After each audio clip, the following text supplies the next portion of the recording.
Hello and welcome to EPR with your favorite environmental enthusiasts, Nic and Laura. On today's episode, Laura and I discuss our surfing prowess or lack thereof.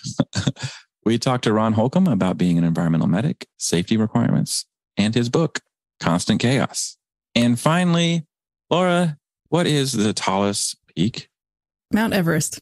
Sure. If you're measuring it from the highest altitude above mean sea level, what is the furthest a mountain is from the Earth's center? Drawing a blank here. Yeah. Mount Chimborazo is the furthest point away from the center of the Earth. It is a full 6,800 feet away from the Earth, more so than Mount Everest. There was a way better way to say that. And then finally, what is the tallest mountain from base to peak? Not a clue. It's Mauna Kea, the highest point in Hawaii. So Really? Yeah, it's 33,500 feet from base to tip. It's just most of it is underwater. Interesting. And then, okay. Yeah. I need illustrations of this, but I won't bother people here. Oh, yeah. And then I'll toss in another fun fact at the end. The highest relief, so the most amount of mountain you can see from base to tip, is Denali, 18,000 feet of view. Only on those 4 days a year you can actually see it. Yeah, only on the 4 days you can actually see it. But if you do see it, it's the tallest. It's the most. It's the most you can just see at once. So very cool. Awesome. How about that? Well, yeah, hit that music.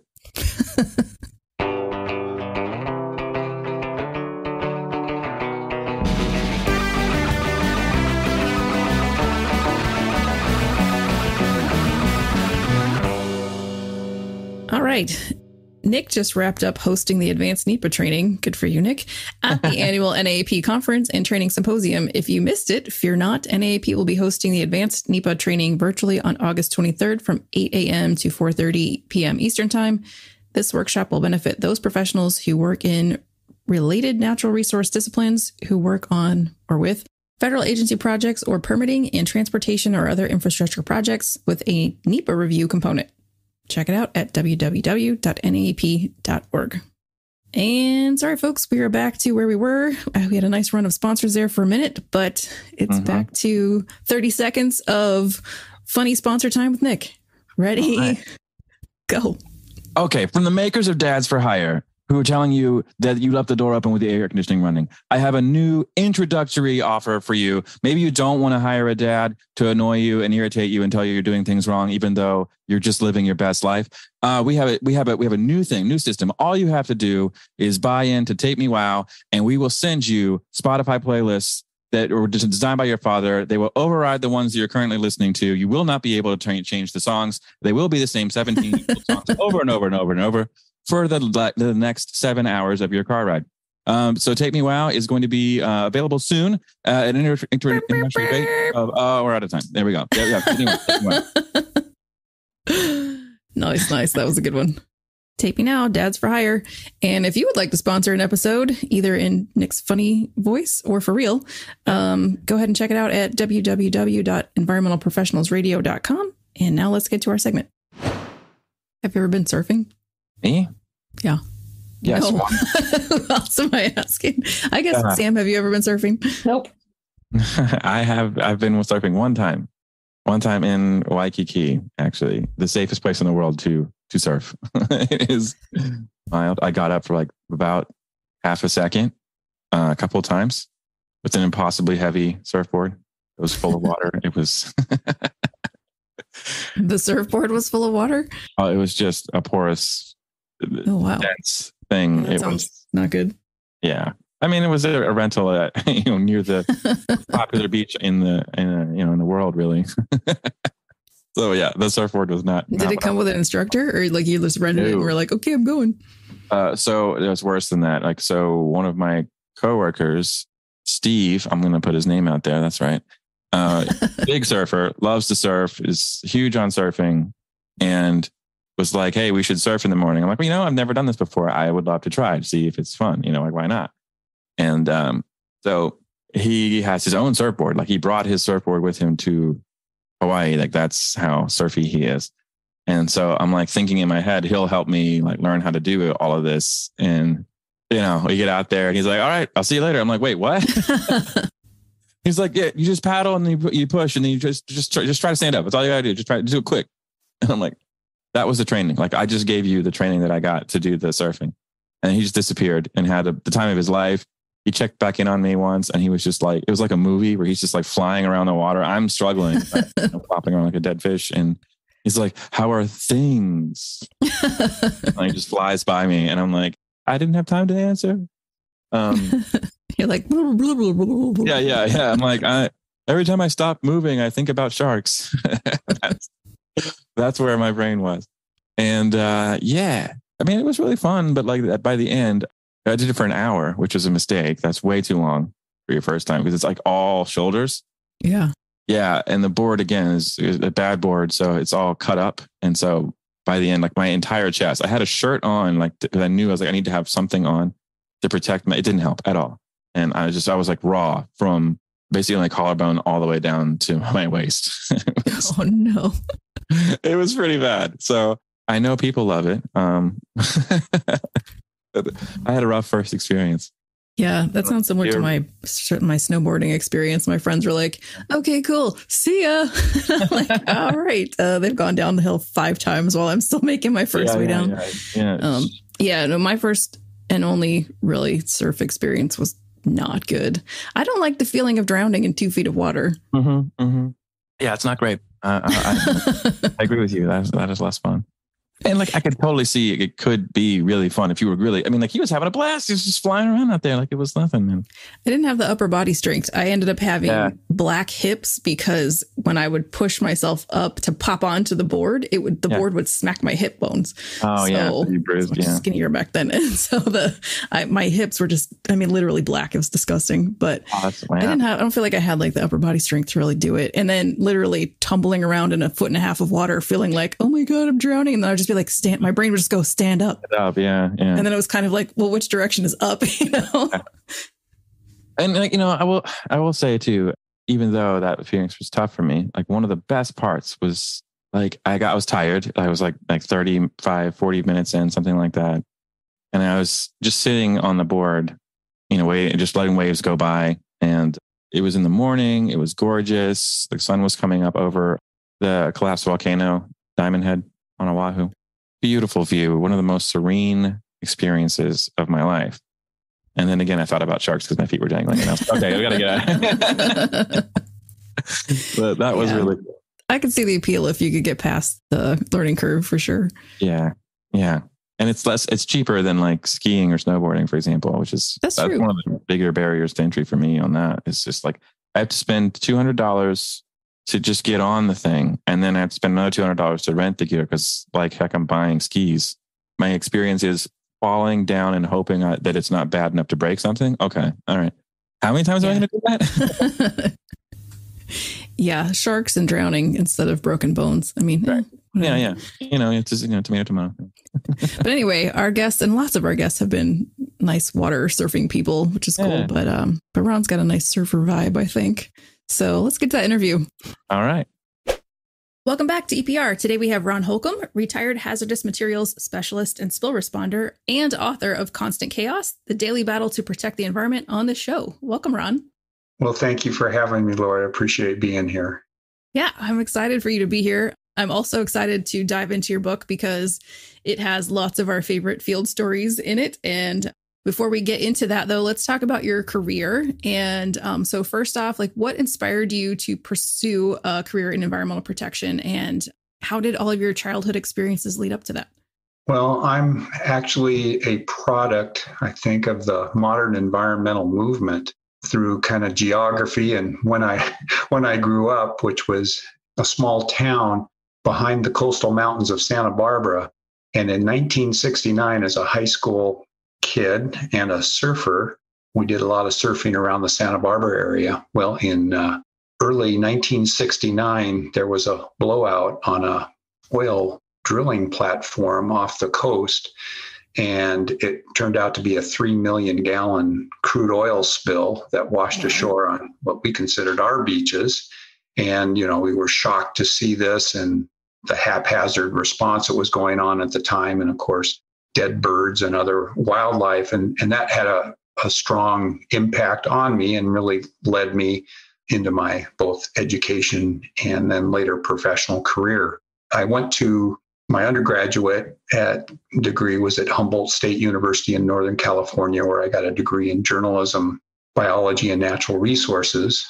And I ended up going to the University of Wisconsin and getting a Master's of Science in environmental communication. And that worked out into a job with the Wisconsin Department of Natural Resources as a public information officer.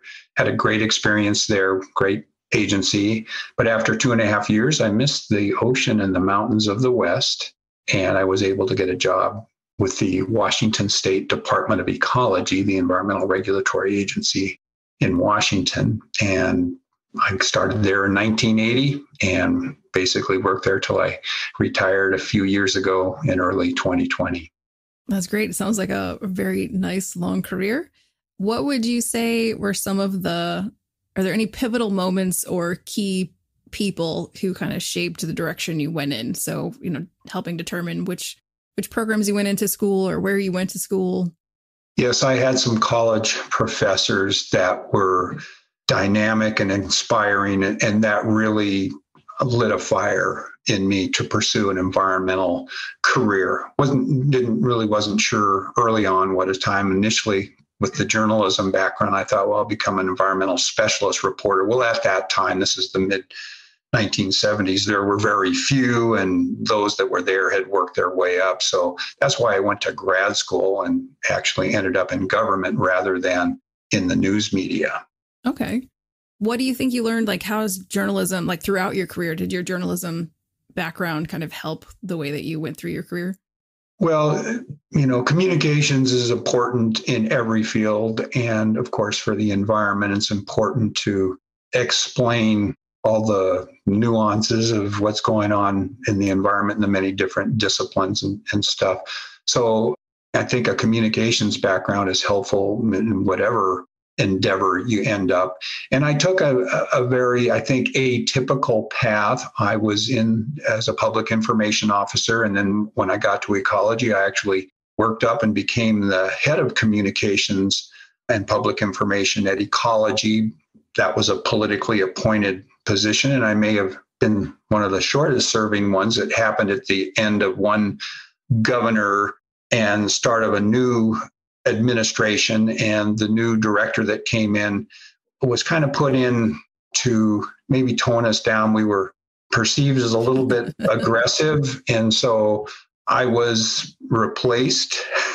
And because I had a non-political position prior, I was able to go back to my previous position, and I enjoyed working. We had a newly kind of formed spills program. This is the early 1990s, and I was the spokesperson for the major incidents. And then in 1994, I thought to myself, I kind of like what's going on in the field, and they're out there doing the work.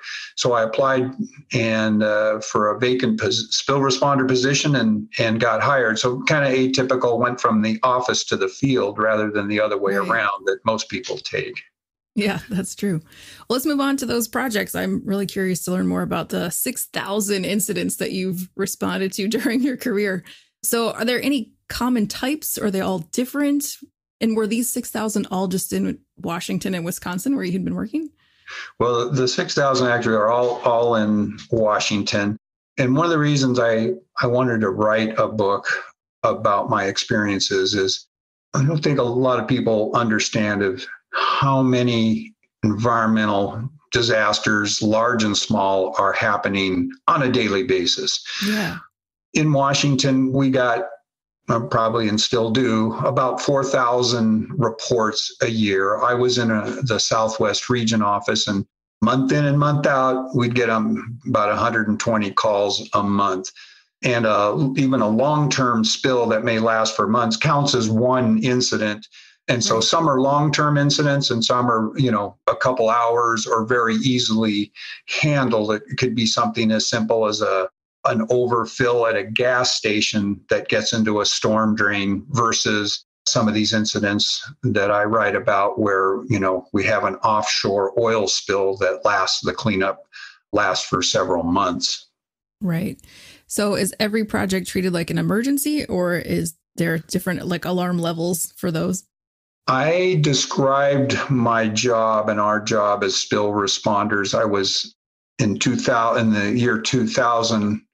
There was a profile that I was on me in the local newspaper, and I described our job as environmental medics because because of the number of calls, we had to triage them, go deal with the most serious ones, stabilize the situation, and then try to heal the environmental wounds. So there was a lot of triage going on.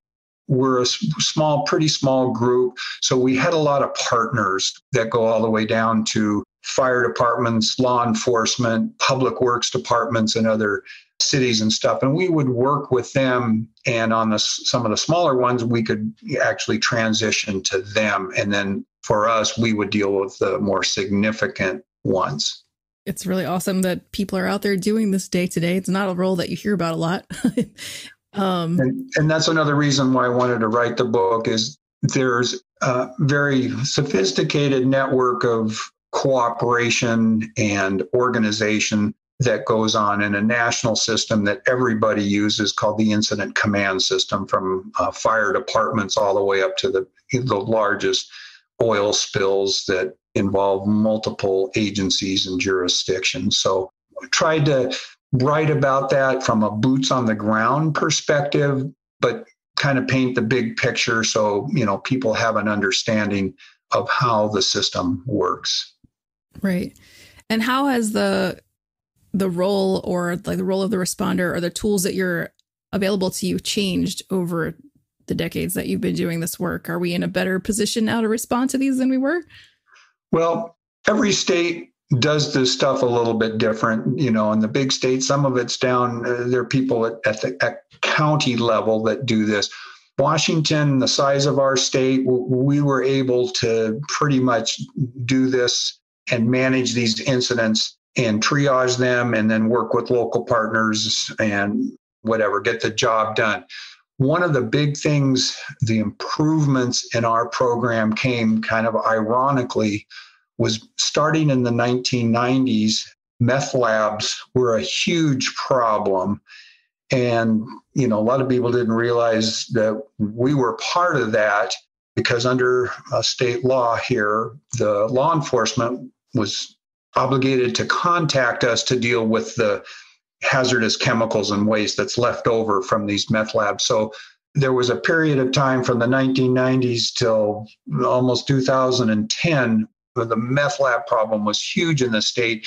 And we went from being clipboard responders, where we would hire environmental cleanup contractors to actually do the work and we would oversee it, to it became so overwhelming and expensive that we had to modify how we did the work. And we actually had the training and the equipment to do it. We didn't have trucks at the time. We used vans was our mode of transportation. So we switched to trucks, and then we had to teach ourselves on some of the types of stuff we ran into because there was no playbook for it.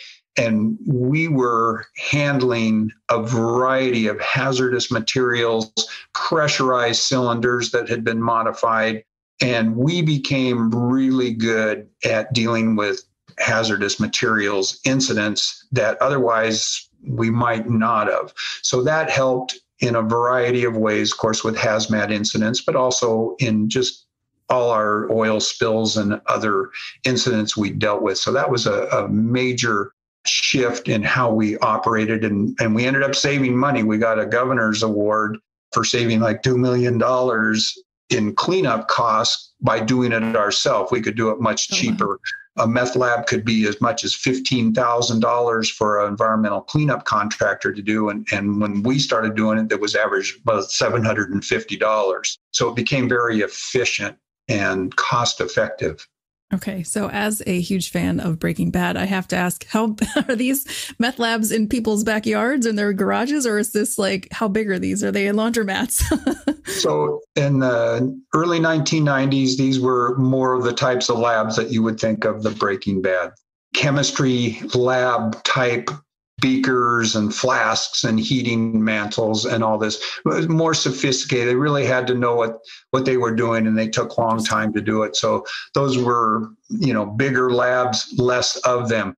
It changed when, on the internet, there was a type of process, and the name was called the Nazi labs. And that was the term given because it was used by Germany in World War II to keep soldiers awake. They found a way to make meth very kind of easily, and sometimes even in the field. So when that happened, anybody basically could make meth by following simple recipes. You didn't need the chemistry background or the chemistry materials. You just needed, stuff you can buy in a hardware store. And so that's what just exploded the number of labs, because they were smaller, but they were everywhere. I mean, we went into houses, motels, apartments, out in the woods. Even if there were some underground labs, you name it, we would find it. And it became such a problem. There was so much waste left over. They were dumped in public areas that we really had to make a public outreach campaign to the news media to warn the public. Watch out, don't pick up stuff that looks unusual that's laying around. So we went through a period of time it was a real challenge in our state. Wow, that's so interesting. I didn't know any of that. I had a run-in with it. I went hiking in the Olympic National Forest in 2008, maybe. And the place you're supposed to park to go into the park or start on the trail had been washed out. So it was like 5 miles out. So we had an extra 10 miles total on our trip. It was like a three-day trip originally. So we parked in this other lot, and when we came back, all of our stuff in the car was gone. We didn't leave a lot, but anything that we had in there was gone, and they had cut our gas line and siphoned the gas out. We had enough to get back to the ranger station, and when we got back to the ranger station, they were like, "Oh yeah, we have a problem with meth heads around here." We're like, "Why didn't you tell that when we checked in?" Nobody said anything to us. Yes, it was a big problem with those people. A lot of crime was the result of that. And one of the other, just while we're talking about that, to maybe finish up that aspect, that Nazi method, one of the key ingredients was anhydrous ammonia, which is a toxic and corrosive gas. And that was a little bit harder for the meth cooks to get a hold of. But there were people that just specialized in providing that, and they would put it in pressurized cylinders that weren't designed for it. And the most common one was like the 5-gallon propane tank that you use on your barbecue. And that was one of the things that nobody had dealt with that before. And we had to figure out how to deal with these dangerous containers, and depending on where they were found and if they were leaking. So that was another kind of dangerous situation that we faced on a regular basis. Right. But that is a great tie into my next question, because I wanted to talk safety. We actually haven't talked about safety a lot on the show. So what kinds of certifications and trainings did you need to do this type of work? So the very basic one, a lot of people probably know in the environmental field, what's called the HAZWOPER training. And that's a basic kind of 40-hour basic awareness training of the hazards of chemicals and how to deal with that. And that's the kind of the very basic level. Fire department hazmat teams, they get training and are certified as hazardous materials technicians. And then the next level is kind of hazardous materials specialists is what we had. So we would have the same level of training as the fire department hazmat teams, and we worked with them a lot. And then a lot of our training was specialized of air monitoring equipment, radiation training. We even during the days after, a 9/11 incident, we were worried that we might stumble across a WMD situation. So we actually went to the training in Alabama and Nevada, New Mexico to get, live biological agent training, explosive training, and radiological training.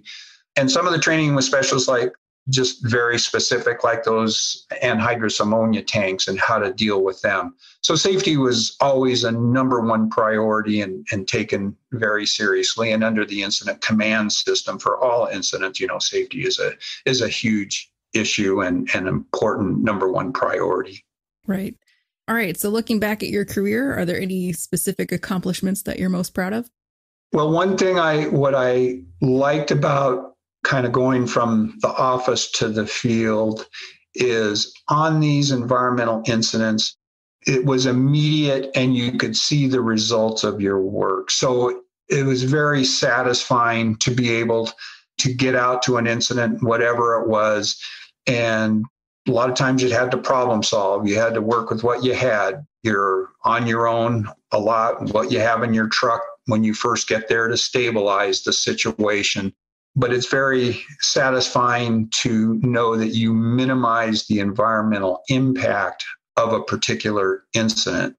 I love that. I think a lot of young people get into environmental jobs and then they're unsatisfied because they get put into a lot of paperwork or something and they thought that they were going to be doing something with more instant gratification, especially in today's world. So I think if anyone's listening and they're thinking, I want to do something that has more immediate results, this might be the kind of career they might consider looking at. So do you have any advice for those people who might be thinking that this is something they want to check out? Well, because of the wide variety of situations that we faced, my coworkers all came from different kind of career paths, and they were all helpful. So the variety of backgrounds were helpful, from, people that did environmental restoration to, might be public health, or former firefighters, former Coast Guard.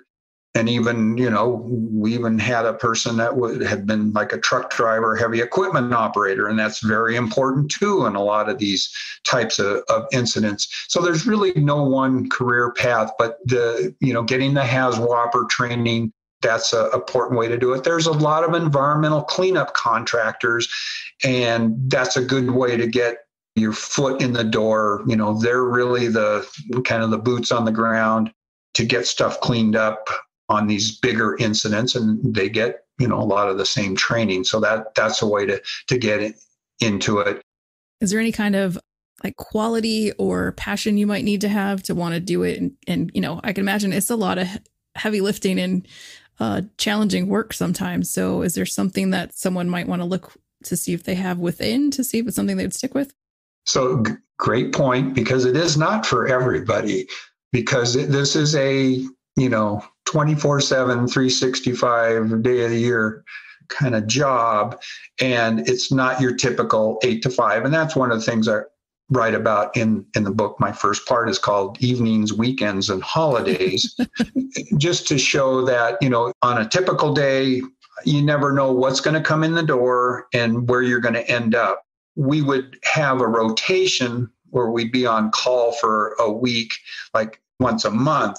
And you'd go to work during the day and then you'd be on call for literally the whole week. And at that time you may be going out and being gone for a couple days or overnight or whatever. And this is, all types of weather, all times of the day or night. So that's where, it isn't for everybody. There are some challenging issues and situations to deal with. So you really have to have what we call the responder gene to really want to do this. And you're out on your own. That's kind of the good part. You have to be willing to be kind of an independent operator and have to be able to get along with other people, because we're coordinating with, like I mentioned before, fire departments, police departments, sheriff's departments, public works, other state agencies, federal agencies, and you got to work with all of them and under stressful conditions. Right. All right. Thanks. Well, I think that's great. That helps paint a real good picture of the role. And so let's jump into the book then. So this is normally where we would do our field notes, and it's the part of the show where we talk to our guests about their memorable moments doing the work in the field. And we encourage our listeners to share their stories. So once we talk about some of these stories with Ron, if you're feeling inspired, please share those with us with the hashtag field notes hashtag, something like that. So yeah, your book is called Constant Chaos, The Daily Battle to Protect the Environment. It sounds really cool. I'm looking forward to checking it out.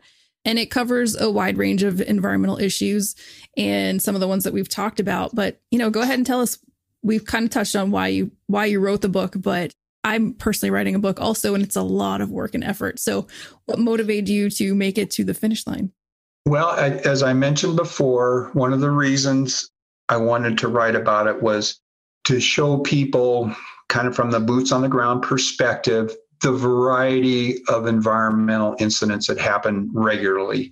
The big ones periodically get in the news. And of course, recently that derailment in East Palestine, Ohio, right, brought a lot of national attention on that. Well, stuff like that, maybe a little smaller scale, they're happening all the time and they get on local news, but not the big national news. So Washington State is a pretty environmentally progressive state. And even here, we have all these incidents going on a daily basis. So that was a motivating factor to show, what's happening here is a microcosm of what's happening all over the country and the world. I also wanted to document here the most significant environmental disasters that have happened in Washington, going back to my years kind of with ecology. And so a couple of them actually go back to when I was a public information officer, a couple of the big oil spills we had off the coast, but I wanted to document some of the bigger ones and also more recent ones. And then I wanted to kind of highlight, the successes so people know, it's not all doom and gloom, but there are, the recurring problems, challenges, and some of the lessons learned. So that was motivating for me. And I did a little research to see, are there any other books like this? And, there are a lot of books on individual big incidents, but I really didn't see one that kind of addressed the variety. So I think it's fairly unique in that regard. Yeah, that's awesome. So why don't you give us one or two sneak peeks of those stories and help us with our field notes? Well, there was a defining spill that happened, and this goes back a ways to 1988-89. An oil barge off our coast had an incident, and it ended up spilling 231,000 gallons of heavy oil that ended up hitting the coast from a place called Ocean Shores all the way north along the Wilderness Olympic National Park beaches, several Indian reservations that are on the coast, and then all the way up to the west coast of Vancouver Island. So it was, horrible. Tens of thousands of seabirds were killed. We had a very aggressive bird rescue and rehabilitation operation going on. That spill happened 3 months before the Exxon Valdez spill, and the person that was hired to do the bird cleaning, who was the expert at the time, Alice Berkner from the International Bird Rescue Research Center in California, had been up, and then she went on up to Alaska to help up there. That spill, because of the Canadian impacts, started a group at the time that was called the Washington, British Columbia Oil Spill Task Force that the governor and the premier kind of got started. That grew over time and now includes all the Pacific states, Oregon, California, Alaska, and Hawaii. And that group still meets the state's kind of BC Oil Spill Task Force, and they work on promoting better oil spill prevention and response activities today. So that was kind of a seminal spill, and I go into great detail about the details of that. So that's a big one. Another one that was in 1999, the Olympic pipeline spill and explosion. That was 277,000 gallons of gasoline that spilled from a pipeline, leaked into a creek, and tragically, two 10-year-old boys were kind of lighting fireworks off in the park. They ignited this huge spill, and in hindsight, they were really heroes, because if the gasoline had not been ignited at the time, it was flowing down towards the downtown of the city of Bellingham in northwest Washington. And it would have ignited at some point. There would have been much greater loss of life and property. But very tragic. And there was an 18-year-old man that was fishing in the creek and was overcome with fumes and literally drowned before the explosion. So there were 3 deaths.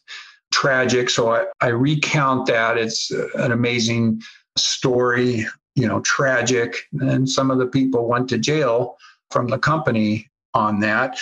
Wow. So those are some of the bigger ones. And there's a lot more. And I go talk about derelict vessels, which is a big problem, from very small ones to old former military vessels that change hands many times, and there's no dedicated money to deal with those environmental ticking time bombs. I talk about other human tragedy situations, including chemical suicides that a lot of people don't know about that we had to deal with. And then there was a terrible landslide in 2014 that killed, many people, wiped out a small community. It was the largest, deadliest landslide in the United States. And we had a small part in that on the environmental aspects of it.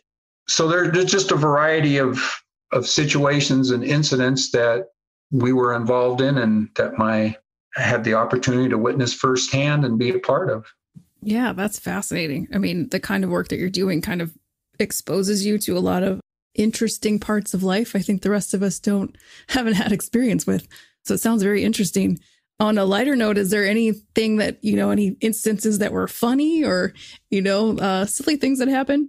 So I do have a couple sections in the book that are titled The Weird, the Strange, and the Bizarre. And one of the first ones happened the first year I became a spill responder in 1994 in a small town not far away from our office here in the Olympia area. In the night, it was raining, and these kind of clear gelatinous blobs rained down, and people got sick from it. And it just triggered this kind of weird, what is this? An investigation. And, theories popped up because at the hospital where one of the persons was treated, the doctor said, well, it looks like that person may have had an inner ear infection, but agreed to send the material to a lab, and they claimed they found white blood cells in it. And so that triggered, well, maybe this was waste from an airplane, flying over. And of course, then they got the FAA involved, and they said, no, that's dyed blue, and they can't dump from inside the plane. It's an external thing. And then it's like, well, maybe this was, and this is bizarre, but there was what's called the jellyfish theory. At the time, the military was doing live bombing runs off our coast. And so there was a theory as well, maybe they were bombing off the coast and they hit a school of jellyfish that somehow got up in the air and rained down. I mean, it was just crazy. There were headlines across the country, the New York Times, it was just crazy. And it finally came to us because nobody else could figure it out. And so one of my coworkers got a hold of a sample, and we tested it, and we found that it really wasn't cellular. And then since it was more of a health issue, we recommended it goes to the health department, and they looked at it and they found a bacteria. However, it was never really determined how this stuff got in the air. It was a common bacteria in the soil, and it could cause illness if ingested, but why it was raining from the sky. And then it happened several times over a 6-week period. And then a few years later, it happened 15 miles away. Very strange, and was weird. Even part of an Unsolved Mysteries story hosted by Robert Stack. And every year on the anniversary, we'd always get inquiries from all over the country and sometimes the world. So that kind of stuff actually came to us because nobody else could figure it out. Interesting. Well, if that all sounds interesting to you listeners, check out the book, Constant Chaos, The Daily Battle of Protecting the Environment. It sounds like a lot of very interesting stories. So, Ron, now that you retired in 2020. What are you doing for fun? And do you still surf? Well, no, I do not surf anymore because I'm up in Washington, and there's a nice core of surfers that are here, but I don't.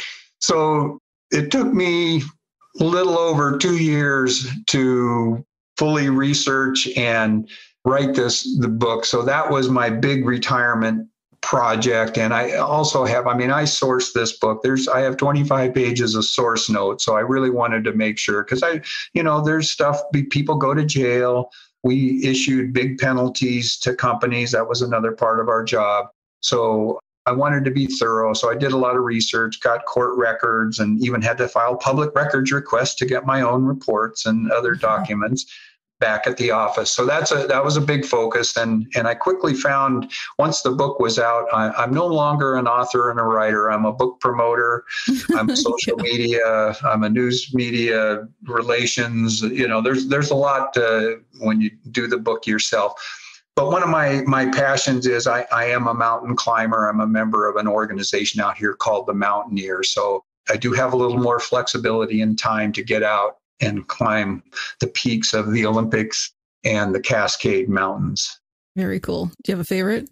The last one I did, because there are so many, awesome areas and wilderness. And I must say, we are seeing the effects of climate change. Our glaciers are receding quickly, and that's challenging. And that's another part of the kind of my final shot on the book is, we really are in a race to really correct the problems, and we need to wean ourselves off fossil fuels, dangerous chemicals and plastics. And one of the themes of the book is we need regulations. We need strong enforcement. They're important.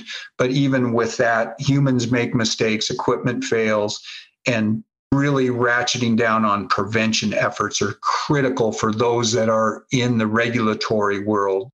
We've come a long way, and some airlines went through this. They came up with these detailed checklists that really reduced the amount of accidents, because they really deep dive on how do we get human error out of this. And that's happened on the oil spills too. A lot of the big ships, you don't see, at least in our country, as many of the big ship oil spills, because a lot has been done on prevention on that, which is a big success story.